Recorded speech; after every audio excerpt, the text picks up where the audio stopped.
ज्ञान में ही शक्ति है और ज्ञान रे ही शक्ति अच्छी एवं कौ प्रकार ज्ञान भौतिक ज्ञान नुहे कौन अंधविश्वास नुहे आत्मज्ञान अर्थात निज को जानवर ज्ञान निज ज्ञान आत्मज्ञान अर्थ है निज ज्ञान निज को नहीं जानवर ज्ञान कहीं मैं निजे ही ब्रह्म निजे ही मु ईश्वर ये कथा सब शास्त्र गीता भागवत प्रमाणित है वेद उपनिषद प्रमाणित है महापुरुष मैंने एक कथा कहते तो ज्ञान नहीं शक्ति है आत्मज्ञान सबसे बड़ा ज्ञान है संसार जिते ज्ञान अच्छी सब ज्ञान ठार बड़ ज्ञान है आत्मज्ञान और निज ज्ञान निज को जानवर ज्ञान जदि थे आम निज को जाणीजा निज को चिन्हीजा निज को अनुभव कर तेज आउ कि आवश्यक नहीं संसार तो से कहले आत्मज्ञान सर्वश्रेष्ठ ज्ञान एवं से आत्मज्ञान भितर उदय जमी हो पार ना अंधविश्वास छोड़कर अपने भीतर का शब्द सुनो तो अंधविश्वास कुसंस्कार द्वारा आम समाज में बंची रहीचु जो आम निज को क्षुद्र ज्ञान करुचु हे ज्ञान करुचु पापी तापी बोली कहूचु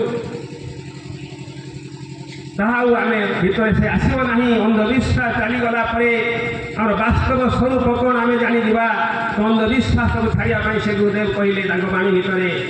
तो अंधविश्वास छाड़ी निज भीतर शब्द शुण आ भितर एक शब्द आसूची एक अजपाजप चली एक अनाहत ध्वनि चली सदाबले अहरह चली एवं से ध्वनि को आम शुणिपर से शब्द को आम शुणिपर से आत्मिक स्वर को आम शुणिपर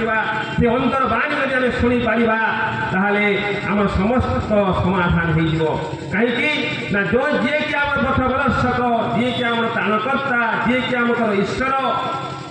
जी आमको सुख दुखर साथी सी आम पाखे अच्छा सदाबले अच्छा मो भितर अच्छा मो हृदय अच्छा तो यही महान बाणी भितर दर्शन को उठाऊँगी मुझे जीवी अन्य महापुरुष मान कथा कहवाई ये हूँ वेस्ट बेंगल में आमर सबुठ महान पुरुष थे स्वामी विवेकानंद आपण मैंने समस्ते उना अधिक जानते विश्व दरबार में पहुँचाई देते ब्रह्म ज्ञान को यही आत्मज्ञान को यह वेद वेदांतर ज्ञान को समस्त विश्ववासी जानी हिंदू मान जो महान धर्म तत्व जो महान धर्म विद्या जहाँ केवल आत्मविद्या व्यतीत अन्य कौन विद्या नुहे एक कथा को आम स्वामी विवेकानंद प्रमाणित करते सारा विश्ववासी निकट में तो सी कौन कहते टे शुणु गोटे महान बाणी शुणु सी कहते धर्म आमको कौन दिए सी कहते धर्म आमको नुआ कथा किसी दिए ना धर्म आमको आज पर्यटन किसी भी देना धर्म आमको किसी नुआ कथा दिए ना कौन सी दिए ना प्रतिबंधक दूरे दे केवल प्रतिबंधक गुड़िक दूरे दे आम आत्मार दर्शन कराए आम स्वरूप दर्शन कराए यह हूँ विवेकानंद बाणी एवं विवेकानंद आउ गोटे बाणी कहते जे प्रत्येक मनुष्यर अंतर्निहित देवत्वर प्रकाश ही धर्म धर्म अन्य किसी नुहे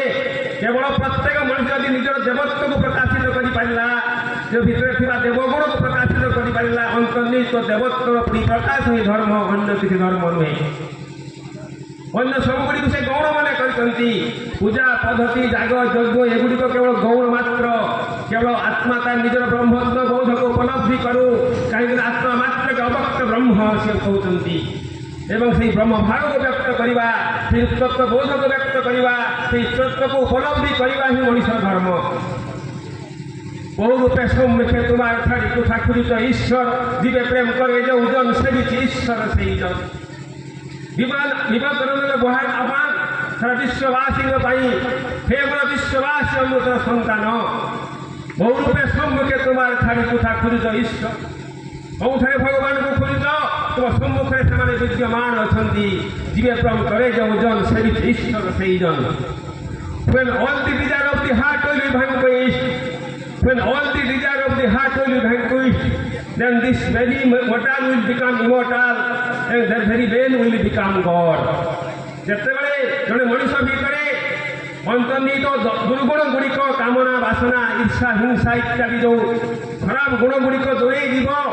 से सी भगवान परिणत हो सी कहते आम जो कामना बासना when all the desire of the heart will be vanished अर्थात भेनिश हो दूरे এই ইমর্টাল মর্টাল ହେଇଯିବ ଅର୍ଥାତ୍ ମୃତ ଅମୃତ ହେଇଯିବ ଏବଂ ଏଇ ମଣିଷ ହିଁ ଭଗବାନ ହେଇଯିବ ଆଉ କେହି ଭଗବାନ ସଂସାରରେ ନାହାନ୍ତି। ଏ ବିବେକାନନ୍ଦଙ୍କର ଆହ୍ୱାନ କିନ୍ତୁ ଆମେ କ'ଣ ବୁଝିଛୁ ଆଜି ପର୍ଯ୍ୟନ୍ତ ଆମେ ଟିକେ ଜାଣିବା ଦରକାର। ସେଇଥିପାଇଁ ପୁଣି ସେ କହୁଛନ୍ତି if you want to know God first you try to know yourself. If you want to know God first you try to know yourself. ନିଜକୁ ଜାଣିଲେ ଭଗବାନକୁ ଜାଣିବା, କାହିଁକି ଭଗବାନ ଅନ୍ୟ କେହି ନୁହେଁ। ବିଶ୍ୱାସ ବିଶ୍ୱାସ ବିଶ୍ୱାସ ଆପଣା ଉପରେ ବିଶ୍ୱାସ, ତାଇ ତ ଈଶ୍ୱର ବିଶ୍ୱାସ, ତାଇ ତ ଈଶ୍ୱର ବିଶ୍ୱାସ। ସେଲ୍ଫ ଏଭିଡେଣ୍ଟ ଆମେ ସମସ୍ତେ ଆତ୍ମା, ଶୁଦ୍ଧ ବୁଦ୍ଧ ପବିତ୍ର ଆତ୍ମା। ଆମେ ନିଜକୁ ଚିହ୍ନିବା ଦରକାର। ମୁଁ କିଏ? ଯେତେବେଳେ ମୁଁ ମୋତେ ଚିହ୍ନିଯିବି ସମଗ୍ର ଜଗତ ମଧ୍ୟ ମୋ ପାଇଁ ବ୍ରହ୍ମମୟ ହେଇଯିବ। ମୁଁ ମଧ୍ୟ ବ୍ରହ୍ମ ଆଉ ଆପଣମାନେ ମଧ୍ୟ ବ୍ରହ୍ମ। ଆମର ବେଦାନ୍ତ କହୁଛି, ମହାବାକ୍ୟ କହୁଛି ସ୍ୱଅହଂ ତତ୍ତ୍ୱମସି ଅୟମାତ୍ମା ବ୍ରହ୍ମ ଅହଂ ବ୍ରହ୍ମାସ୍ମି ସର୍ବ ଖଲୁ ଇଦଂ ବ୍ରହ୍ମ। ମୁଁ ଯଦି ବ୍ରହ୍ମ ଆଉ ଅନ୍ୟମାନେ କ'ଣ? ଅନ୍ୟମାନେ ମଧ୍ୟ ସେଇ ବ୍ରହ୍ମ। ବ୍ରହ୍ମ ବିନ ଅନ୍ୟ କିଛି ନୁହନ୍ତି। ତ ନିଜକୁ ଯଦି ଜାଣିଯିବା, ନିଜକୁ ଚିହ୍ନିଯିବା, ତେବେ କ'ଣ ହେବ ନା ସମଗ୍ର ଜଗତକୁ ମଧ୍ୟ ଜାଣିପାରିବା। କାହିଁକି ନା ମୋର ହିଁ ପରିପ୍ରକାଶ, ମୁଁ ହିଁ ଭିନ୍ନ ରୂପରେ ଭିନ୍ନ ଭିନ୍ନ ଭାବରେ ପରିପ୍ରକାଶ ହେଇଛି। ଏକ ସଦ୍ବିପ୍ରା ବହୁଧା ବଦନ୍ତି, ଏକ ବହୁଶ୍ୟାମୀ, ଏକଇ ଅନେକ ହୋଇଅଛନ୍ତି। ସେ ନିଜ ରୂପ ଧାରଣ କରିଛନ୍ତି, ନିଜେ ଏ ସଂସାରକୁ ସୃଷ୍ଟି କରିଛନ୍ତି ଏବଂ ସଂସାରକୁ ସୃଷ୍ଟି କରି ଅନେକ ରୂପ ଧାରଣ କରିଛନ୍ତି।